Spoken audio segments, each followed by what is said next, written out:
Aprendendo com a Divina Vontade, Livro do Céu, volume 7, continuação. Pedimos a presença de Nossa Senhora, dos Santos Anjos, da Santíssima Trindade, para que estes conhecimentos não fiquem só na teoria, mas entrem na nossa ação, na nossa prática diária. Amém. Vem, Espírito Santo, por meio do Imaculado Coração de Maria e de Jesus, e traz o dom da Divina Vontade para mim e para o mundo inteiro. Amém. 4 de outubro de 1906. Depois de ter esperado muito, veio e me tocou 3 vezes, dizendo-me: minha filha, renovo-te na potência do Pai, na minha sabedoria e no amor do Espírito Santo. O que senti não sei dizer. Depois parecia que se deitava em mim e apoiava sua cabeça coroada de espinhos sobre meu coração e acrescentou: o reto agir mantém sempre aceso o amor divino na alma.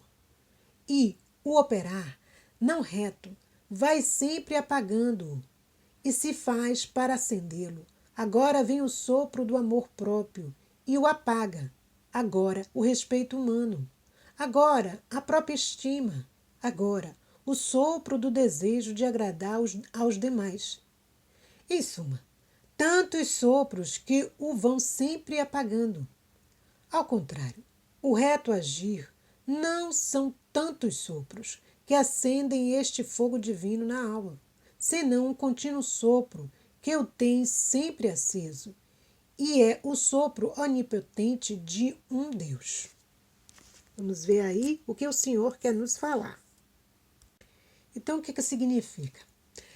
Aqui nos está dizendo o que o Senhor? Que veio em Luísa e tocou Luísa 3 vezes. Primeiro, com a potência do Pai, com a sabedoria e com o amor do Espírito Santo. Não é isso? Renovo-te, renovou essas graças na alma de Luísa. Ela antes estava com receio de que a privação de Jesus, que era cruel na sua alma, ela tinha receio que tivesse cometido algum pecado e por isso o Senhor tivesse se afastado dela. E aqui embaixo o Senhor diz o quê? O reto agir mantém sempre aceso o amor divino na alma. O reto agir. Qual é o reto agir? É quando a gente o quê? Quer agradar a Deus e não agradar a nós mesmos. Né? Então aquela ação é para agradar a Deus, para dar uma alegria, glória a Deus e não a mim mesmo. Agora ele diz: o não reto agir sempre apaga este amor divino na alma. E quando procura acender, vem o sopro do quê? Do amor próprio e o apaga. Agora o respeito humano vai apagando este sopro, né, do amor divino na alma. A autoestima, o querer em agradar os outros, todos esses sopros apaga o amor divino na alma. Entendeu? Porque o reto agir, ele não vai precisar deles. O reto agir não vai olhar se vai, né? Ai, não vou fazer isso porque vai desagradar a A e a B. O reto agir sempre busca agradar em primeiro lugar o amado, que é Deus. Este sopro é o quê? É a graça de Deus na alma. Para que esta graça flua constantemente, seja um sopro contínuo, como ele está dizendo assim, aqui, sempre aceso na alma, é preciso que o sopro onipotente de um Deus esteja naquela alma. E como é que vai estar naquela alma? Vai estar se ela mantém o quê? Um reto agir. Uma reta intenção. E que é hoje quase impossível. Sempre a gente age buscando algum interesse próprio, alguma vantagem. Eu quero tirar sempre uma vantagem. Até de Deus a gente quer tirar alguma vantagem. Então este reto agir não é puro, não é simples, não é saudável. E com isso, ele vai se enchendo de outros sopros e vai apagando o amor divino na alma, que é simples, puro, ingênuo, né? Como uma criança, o amor de Deus é como uma criança, sem maldade. A gente vai muitas vezes para Deus com segundas intenções. Ó, Senhor, me dê isso, faz isso por mim. Mas qual é a intenção que está por trás daquele pedido aparentemente bom? Às vezes é fazer um mal a alguém, às vezes é querer se sobressair sobre alguém, às vezes é querer o quê? Colocar em primeiro lugar o orgulho. Às vezes, são tantos, às vezes, tantas coisas que vão nos afastando do sopro divino, que quer o quê? Quer fazer o quê? Renovar nossa alma, a potência do Pai, a sua sabedoria, o amor do Espírito Santo. Então, quando a gente não age com Deus ou com o próximo de forma correta, né, num reto agir, numa reta intenção, com certeza esse sopro do amor divino vai se apagando, vai se apagando, vai se apagando na nossa alma. E vai dando lugar, com certeza, a outros sopros, que é o amor próprio, a autoestima, né, querer fazer figura diante das outras pessoas, sair bem na foto. E aí a gente esquece de Deus. 5 de outubro de 1906. Jesus é dono da alma. Vamos ver? Continuando meu estado habitual, encontrei-me fora de mim mesma junto com Jesus menino. Desta vez parecia que tinha vontade de brincar. Se apertava a meu peito, a meus braços, enquanto me olhava com muito amor. Agora me abraçava, agora com sua cabecinha me empurrava quase me golpeando. Agora me beijava tão forte que parecia que queria me fechar e fundir dentro de si. E enquanto fazia isso, senti uma grande dor, tanto que me sentia desfalecer, e ele, apesar de me ver sofrer assim, não me prestava atenção. E mais, se via em meu rosto que eu sofria, porque não me atrevia a lhe dizer nada. O que fazia mais forte me fazia sofrer mais. Agora, depois de ter desabafado, bem me disse: minha filha, eu sou seu dono e posso fazer de você o que quero. Deve saber que, sendo tu coisa minha, não és dona de ti. E se ages por teu próprio arbítrio, ainda num pensamento, num desejo, num coração, deve saber que me farias um furto. Neste momento, vi o confessor que, não estando bem, queria como aliviar seu sofrimento sobre mim. E Jesus, a toda pressa, com a mão, o rejeitou e disse: primeiro devo me aliviar eu das minhas penas, que são muitas, e depois você.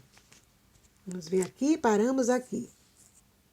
Neste trecho, Jesus vem como um menino, como Jesus menino, e começa a brincar com Luísa, que é uma vítima. E ela começa a sentir grande dor, quase que desfalece. Mas Jesus não presta muita atenção. E depois,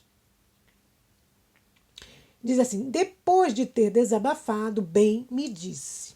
Olha aí, Jesus precisa se desabafar com suas almas vítimas, com suas almas amantes. Ele que é o crucificado, que levou o peso de todos os nossos pecados. Então ele vem até essas almas e distribui, né, seus presentes de amor. Né? A gente diz presente só é algo que vai me dar uma, entre aspas, alegria. Não. Com as almas que o amam verdadeiramente, Jesus traz sua cruz. E este desabafar aí é o quê? Com certeza eram penas que Jesus estava dando a Luísa. E ele diz: minha filha, sou eu seu dono e posso fazer de você o que quero. Entendeu? Olha o conceito que a gente às vezes não tem. Quem é o nosso dono? Nosso dono sou eu. Eu sou dono de mim mesmo. De mim mesma. Entendeu? E Jesus deixa bem claro O seu dono sou eu sou o dono da sua vida e da sua morte, minha filha. E embora você às vezes não perceba isso, mas é. Posso fazer de você o que quero. Deve saber que, sendo tu coisa minha, não és dona de ti. E se ages por teu próprio arbítrio, se a gente toma as decisões por nossa própria conta, ainda um pensamento, um desejo, o que for, você está me furtando. Porque eu que decido. Muito mais quando a alma, né, ela dá a sua vontade a Deus. Então passa a não mais se pertencer. Já nos pertencia realmente, mas não tinha consciência disso. Né? Quando a alma caminha com Deus, percebe que ela não é pertença de si mesma. Deus pode fazer dela o que Ele quiser. E neste momento aparece o quê? O confessor, que também queria se aliviar, né, através dos sofrimentos de Luísa. Né? E aí Jesus disse, não, primeiro eu, porque as minhas penas são muito maiores do que as suas. Então espera. E aí é um ensinamento para a gente. Jesus não visita suas almas só com presentes, entre aspas, alegres, mas também com a cruz. E a cruz vai gerar depois a alegria. No primeiro momento, não, mas no segundo, no terceiro, e aí vai.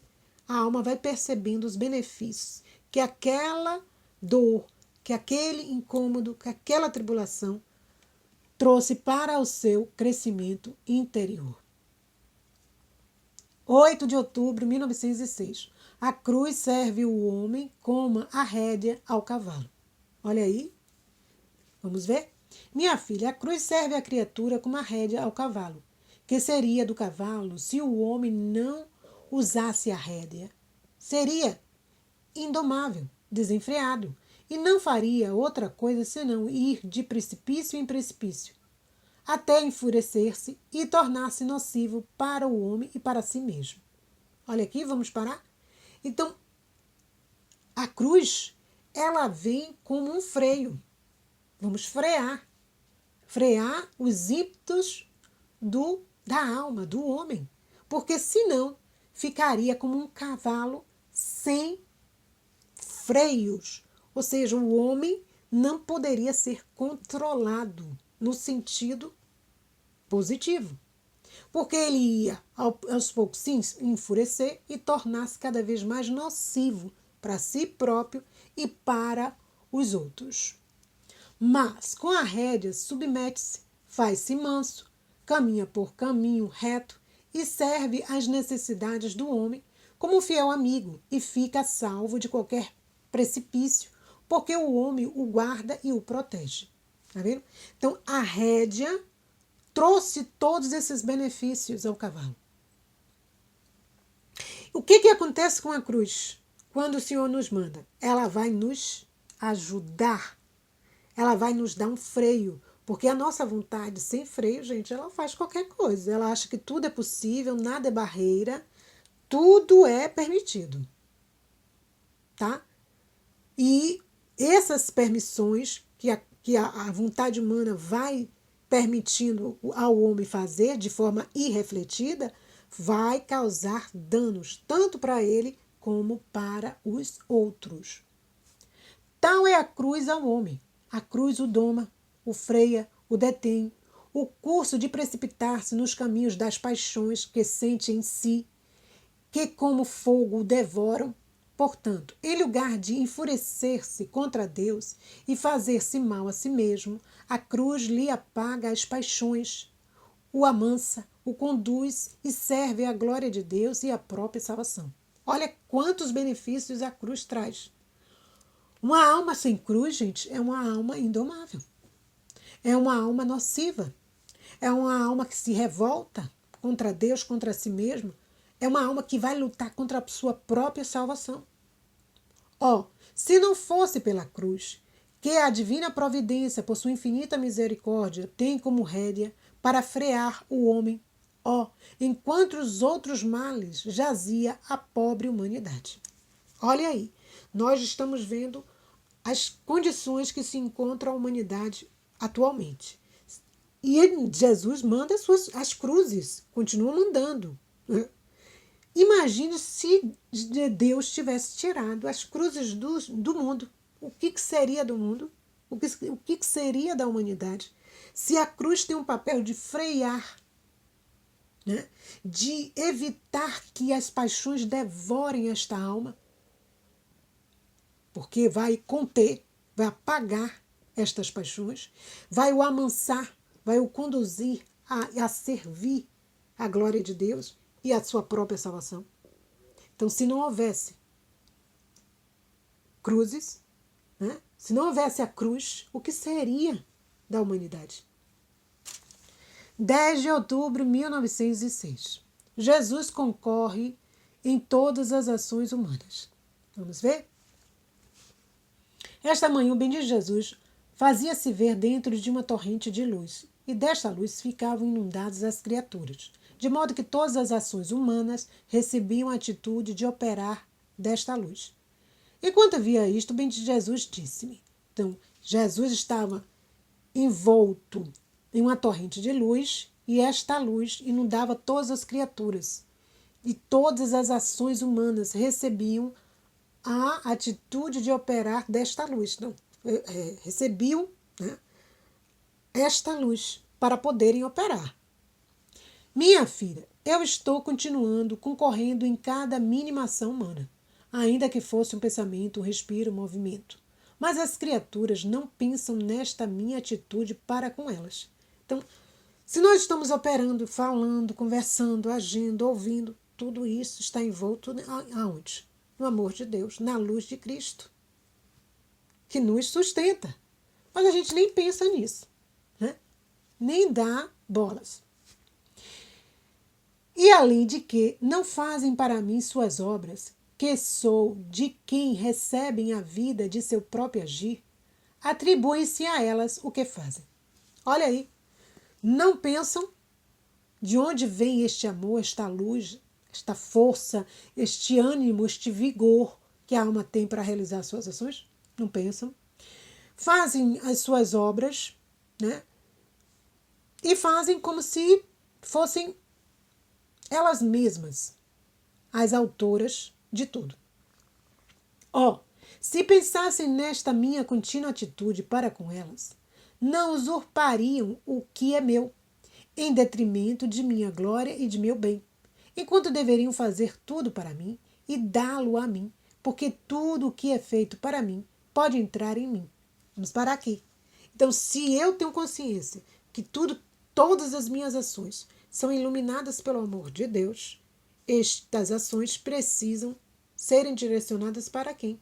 Para dar honra e glória ao nome do Senhor. Ou seja, serem ações com reto agir. Um reto agir, uma reta intenção. Ou seja, voltadas para Deus. Mas aí o homem não pensa de onde vem, não pensa que tudo que ele recebe, né, a vida do seu próprio agir vem de Deus, e ele atribui toda esta vida a ele mesmo. Então ele está tirando de Deus. Ele está, né, se apropriando indevidamente destas graças que Deus manda. Como se fosse ele o autor de tudo. Não. Então esta ação vai gerar males para o próprio homem. Porque dai a César o que é de César e dai a Deus o que é de Deus. E a gente faz o contrário. Né? A gente não dá a Deus e dá tudo a César. Né? Dá tudo às nossas paixões, aos nossos quereres, aos nossos amores. A gente vai enchendo do amor que Deus nos dá para todas essas coisas. E Deus fica a ver navios.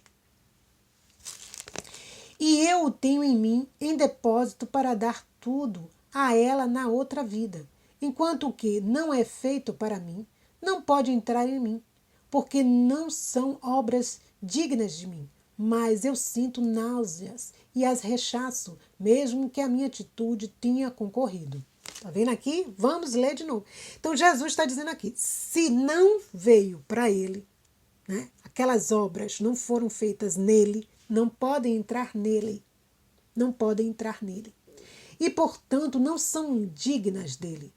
Não sendo dignas dele, ele sente o que? Náuseas e as rechaça. Não, ele não quer receber estas obras, né? Mesmo que estas pessoas tenham usado o quê? O amor dele para utilizar, porque nós fomos feitos no amor, pelo amor e para o amor. Então, tudo que nos move é o amor. Mas às vezes a gente pega este amor que Deus nos dá, nos preenche com esta vida, com esta atitude, né? Vida no nosso próprio agir, pegamos esta vida e vamos direcionando para as nossas paixões, para os nossos quereres, para amor de criatura, amor próprio, autoestima, em querer fazer, agradar a outros, e Deus nada. Isso é um mal terrível para a alma. Primeiro lugar, Deus, e depois todas as outras coisas. Então, todas as coisas, Deus dá a sua luz em tudo. Mas só que nós direcionamos esta luz para lugares errados. E aí não pode entrar em Deus. Se não veio de Deus, né? Não foi colocado em Deus, aquilo ali não pode entrar em Deus. Ele diz assim: se pensassem nesta minha contínua atitude para com elas, não usurpariam o que é meu, em detrimento de minha glória e de seu bem. Elas se prejudicam, porque quando não dão glória a Deus, elas se prejudicam. A alma se prejudica. Enquanto deveria fazer tudo para mim e dá-lo a mim, porque tudo que é feito para mim pode entrar em mim. Então, quando a gente faz as obras em Deus, eu estou dando glória a Deus. Eu estou dando aquilo que é de Deus a Deus. Quando eu não faço isso, eu não dou, gente. E aí não pode entrar em Deus. 13 de outubro de 1906. Desapego, necessidade destes escritos que são espelho divino. Vamos ver? Vamos ver aqui. Minha filha, para saber se uma alma está despojada de tudo, basta ver se suscitam desejos santos ou mesmo indiferentes e está disposta a sacrificá-los ao querer divino com santa paz. Significa que está despojada. Mas, se em troca se perturba, inquieta-se, significa que retém para si alguma coisa. Olha aqui. Para saber se uma alma está despojada de tudo, basta observar o quê? Os seus desejos. Se são santos, se são indiferentes e se ela está disposta a sacrificar seus desejos ao querer divino. Então, Deus vai pedir algo. Sempre nos pede alguma coisa, né? E aí, às vezes, ele não está a fim de sacrificar por Deus. Não está. Então, significa o quê? Que ela está apegada. E quando Deus pede aquilo ali, né, ela se inquieta, ela se perturba, ela se agita, porque significa o quê? Que ela está retendo algo para si. E eu, escutando dizer desejo, disse: meu sumo bem, meu desejo é que não quisesse escrever mais. Quanto me pesa se não fosse por temor de sair de seu querer e te desagradar, não o faria. E ele, interrompendo meu falar, acrescentou: você não o quer, mas eu o quero. Olha, Luísa não queria mais escrever. E Jesus diz assim: não, você não quer. Esse é o desejo seu. Mas o meu, eu quero que você continue a escrever. Olha aí. Quero aquilo que te digo. E você, para obedecer, escreve. Por agora, isto que você escreve serve de espelho para você e para aqueles que tomam parte em sua direção. Olha aí. Inicialmente, aquilo que Luísa escrevia ia servir para quê? Para ela mesma e para aqueles que estavam dirigindo ela. Mas virá o tempo em que servirá de espelho para os outros. Assim que o que você escreve dito por mim pode ser chamado de espelho divino. E você gostaria de remover este espelho divino das minhas criaturas? Pense seriamente, minha filha, e não queira restringir este espelho de graça com não escrever tudo. Olha aí, tá vendo? Luísa queria sair, mas Jesus disse, não, você não vai sair não, você vai continuar escrevendo. Isso inicialmente vai servir para você e para os que estão lhe dirigindo, os seus diretores espirituais. Mas virá o tempo em que estes escritos, né, servirão como espelho divino, não só para você, mas para tantos. Você vai querer, né, tirar esta graça das outras criaturas? Pense nisso seriamente, minha filha. E ao ouvir isto, fiquei confusa e humilhada, e com grande repugnância de escrever estas últimas palavras suas. Mas a obediência me impôs absolutamente, e só por obedecer escrevi. Tá vendo? No final ela estava dizendo, não quero nem escrever o que Jesus me falou, me repreendeu agora. Mas por obediência eu vou fazer. Então, quantas coisas Jesus pode nos pedir, já nos pediu, que nos dá repugnância. Nos dá uma inquietação no coração, uma aflição, mas por obediência eu vou fazer. Entendeu? Vencer a si mesmo. Não ficar no seu desejo. Ai, meu desejo, eu quero porque quero. Não, não. Nós estamos numa fase onde nós não estamos mais nos alimentando de leitinho. Nós estamos numa fase onde nós estamos já nos alimentando de quê? De alimento sólido. Fé sólida.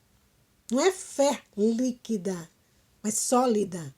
E para isso, as atitudes também precisam estar basadas em um alicerce de fé sólida e não mais uma fé titubeante. Né? Hoje eu quero, amanhã eu não quero, hoje eu vou com Jesus, amanhã eu não vou mais, hoje eu rezo, amanhã eu não rezo. Isso aí não dá mais.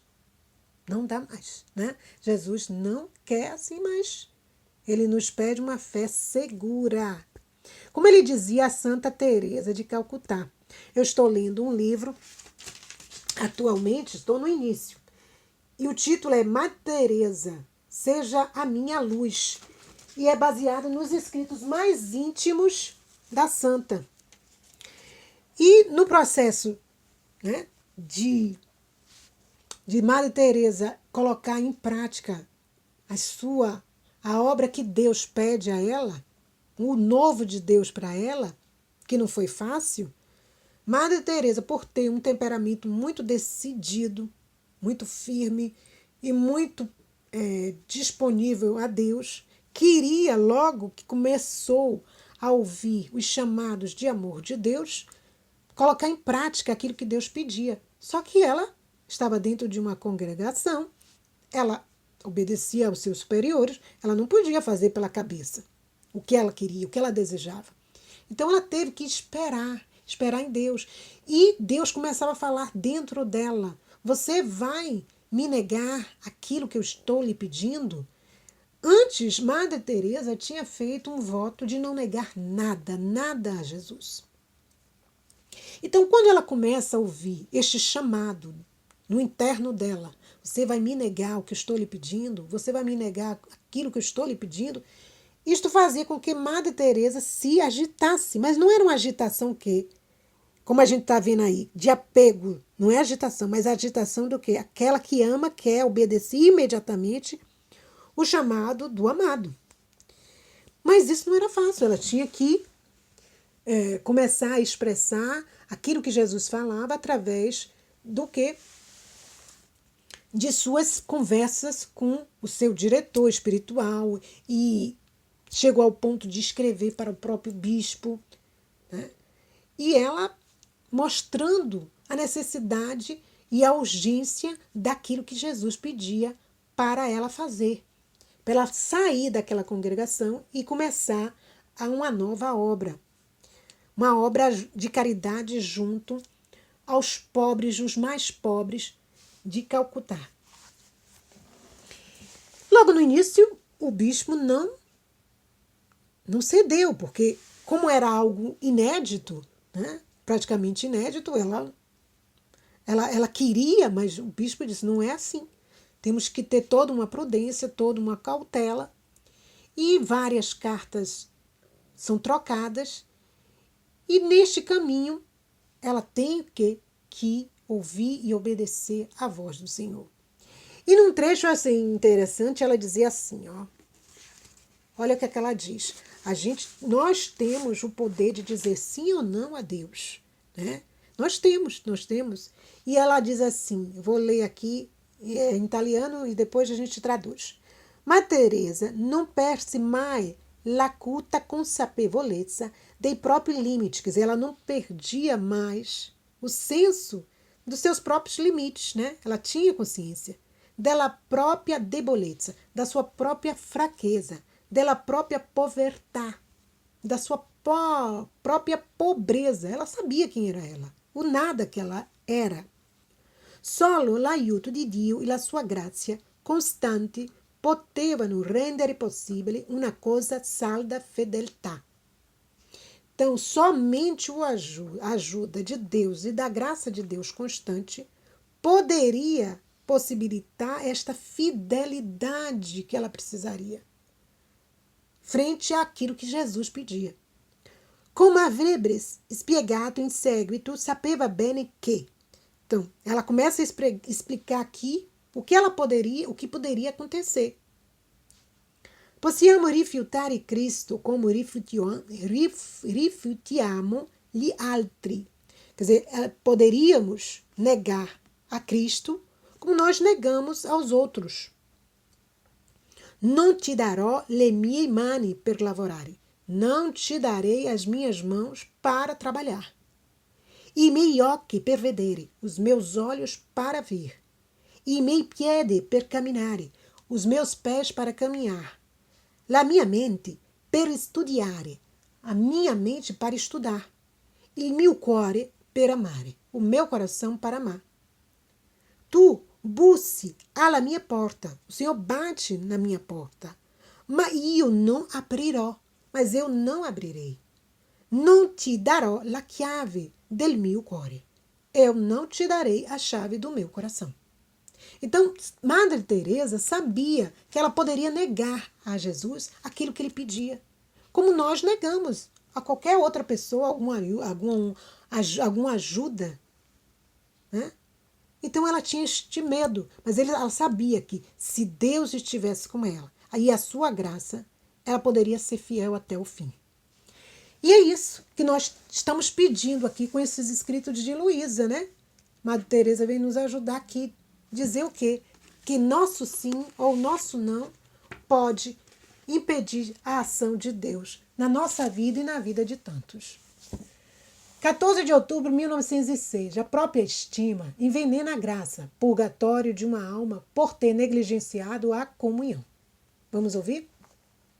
Encontrando-me no meu estado habitual, encontrei-me fora de mim mesma com Jesus menino e parecia que dizia a um sacerdote: a autoestima envenena a graça em ti e nos demais, porque, devendo por teu ofício prover a graça, se exames advertem, porque facilmente se adverte quando há este veneno, que o que dizes e fazes, o faz para ser estimado. A graça já não entra sozinha, mas junto com o veneno que tu tens, e, portanto, em vez de ressurgir a vida, encontra a morte. Então, a graça de Deus entrava com o quê? Com a autoestima. Envenenava a graça, a autoestima. Tá vendo que a autoestima não é nada bom? Nem para nós, nem para os demais. Porque o ofício, né, devendo por teu ofício, quer dizer, o ofício sacerdotal, era sacerdote, era prover o quê? A graça nas almas. E adverti-la que a autoestima é um veneno. Né? Mas ele não advertia e fazia, né? E o faz para ser estimado, e fazia determinadas, com certeza, ações para ser estimado. A graça já não entrava ali sozinha, entrava junto com a autoestima que a envenenava. E, portanto, ao invés de ressurgir a vida, ressurgia o quê? A morte. Encontrava a morte. Depois acrescentou, é necessário esvaziar-te de tudo para poder te encher do todo, que é Deus, e tendo em ti o todo, darás o tudo a todos aqueles que virão a ti, e tudo aos demais encontrarás tudo à tua disposição. de modo que ninguém saberá negar-te nada, nem sequer a estima. E mais, de humana a terás divina, como convém ao todo que habita em ti. Tá vendo? Se a alma se esvaziar de tudo, ela vai ter o todo. Tendo o todo, ela tem tudo, gente. Ela tem até a estima, mas não a humana, né? Mas a divina, a estima divina, que contém o todo que habita em cada alma. Então não precisava ele negar o que Jesus estava pedindo. Olha, se esvazie. Como é que a gente vai se esvaziar? É uma graça que a gente vai pedindo a Deus. É Deus mesmo que vai, ó, desligando a gente, ó, de tantas coisas que a gente se apega, né? Amor próprio, autoestima, desejos, paixões, vícios, misérias. A gente vai se apegando a tudo, tudo, tudo, tudo, tudo. E Jesus disse, tudo isso aí, ó, minha filha, não vai dar certo. Você precisa ter dentro de você o todo para ter o tudo. Depois disto, via uma alma do purgatório que, ao ver-nos, se escondia e nos fugia. E era tal a vergonha que ela sentia que permanecia como esmagada. Eu fiquei espantada porque, em vez de correr para o menino, que era o menino Jesus, fugia. Olha aí, quando a gente faz alguma coisa, né, que não está bem, a gente faz o quê? A gente foge, a gente se esconde. A gente não quer tocar na ferida, a gente não quer que os outros toquem na nossa ferida, revele o nosso pecado. Diga que a gente precisa mudar, diga que a gente precisa tomar uma nova, né? Uma nova posição. A gente foge. Jesus desapareceu e eu me aproximei dela, perguntando-lhe a causa desta atitude, mas ela estava tão envergonhada que não podia dizer palavra, e tendo-a forçado, me disse: Justa justiça de Deus, que tem selado sobre minha testa a confusão, e tal temor de sua presença que estou obrigada a evitá-lo. Opero contra meu mesmo querer, porque enquanto me consumo por querê-lo, porque enquanto me consumo por amá-lo, outra pena me inunda e fujo dele. Ó Deus, vê-lo e fugir dele são penas mortais e inexprimíveis, mas me mereci estas penas distintas das de outras almas, porque levando uma vida devota, deixei muitas vezes de comungar por coisas de nada, por tentações, por friezas, por temores, e também alguma vez para poder acusar-me disso perante o confessor e fazer-me ouvir que não recebia a comunhão. Entre as almas isto se tem como um nada, mas Deus faz disto um severíssimo juízo, dando-lhes penas que superam as outras penas, porque são faltas mais diretas ao amor.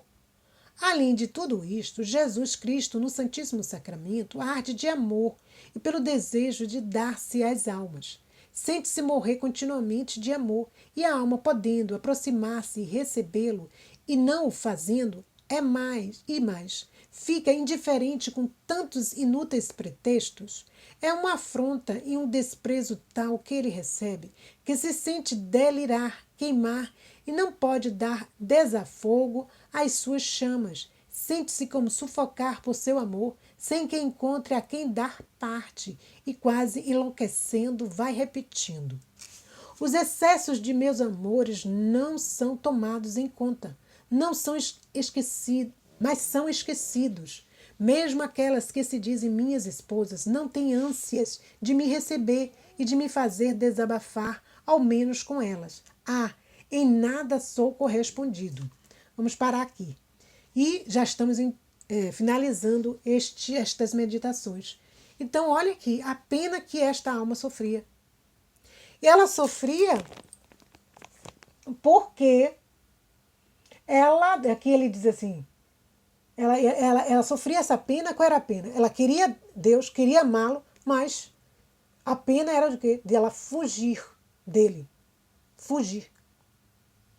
Porque quando ela podia comungar, né? Pode causar-me desesperante o confessor. Então ela diz assim, mas me mereci estas penas distintas das de outras almas, porque levando uma vida devota, deixei muitas vezes de comungar por coisas de nada. Ela, né, vamos dizer assim, ela deixou de receber Deus e Deus se desafogar nela. Né? Porque quando Deus quer dar e não recebe, não tem alma que o receba, ele o quê? Ele enlouquece. Este amor o faz sofrer, porque fica retido nele. As chamas de amor ficam retidas em Deus. Deus queria se desafogar com aquelas almas, mas não pôde, por coisas banais, porque ela né, ela achou que não deveria, por tentações. Não vou, fui tentada assim, eu não vou comungar. Por friezas, não estou sentindo aquele calor no coração, não estou sentindo vontade de receber Deus, e eu não vou. Por temores, né? Com isso, Deus ficou o quê? Lá, sozinho, a queimar, a delirar. E essas chamas o consumia. Então, os excessos de meus amores não são tomados em conta, mas são esquecidos, mesmo por aquelas almas que são suas esposas. Né? Elas não demonstravam que a ânsia, a vontade de receber Jesus para o desafogar. Quantas almas hoje não querem receber Deus? Por N motivos. Porque não acreditam, ou porque estão cheias de friezas, estão cheias né, das tentações. Não, essa tentação vem na minha mente, no meu coração, eu não vou comungar. Por coisas de nada, já deixam de comungar. Né? E aí Jesus fica o quê? Sofredor. Não sou amado, não sou amado.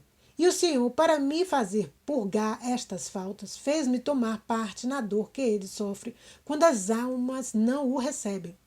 Esta é uma pena, é um tormento, é um fogo, que comparado ao mesmo fogo do purgatório, pode-se dizer que este é nada.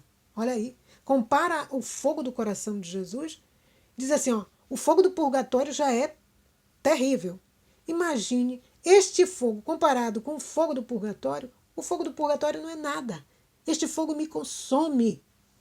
Então Deus quer que nós o recebamos. E a gente às vezes tem muitos escrúpulos. Né? E aí, não, eu não vou porque eu fiz isso. Não, eu não vou receber porque aquilo. Agora veio esse pensamento mal, eu não vou receber a comunhão. Gente, isso faz com que Deus, ele sofra. Depois disso, encontrei-me em mim mesma, atônita, pensando na pena daquela alma, enquanto para nós se tem verdadeiramente como um nada deixar a santa comunhão.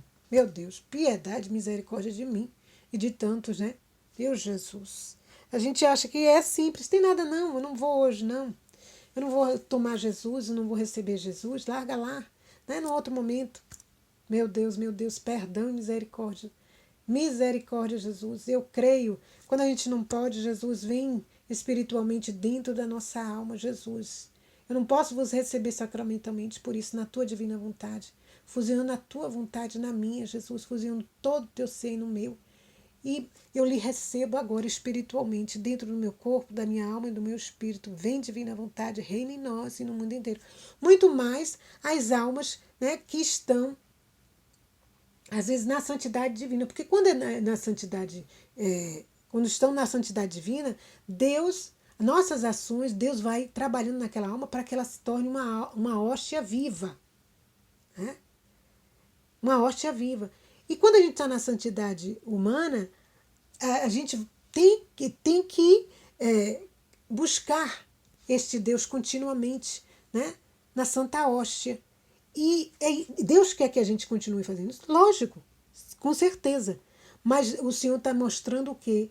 Que Ele sente saudade da gente. Então, tanto na santidade humana como na santidade divina, nós temos que buscá-lo na Santa Eucaristia.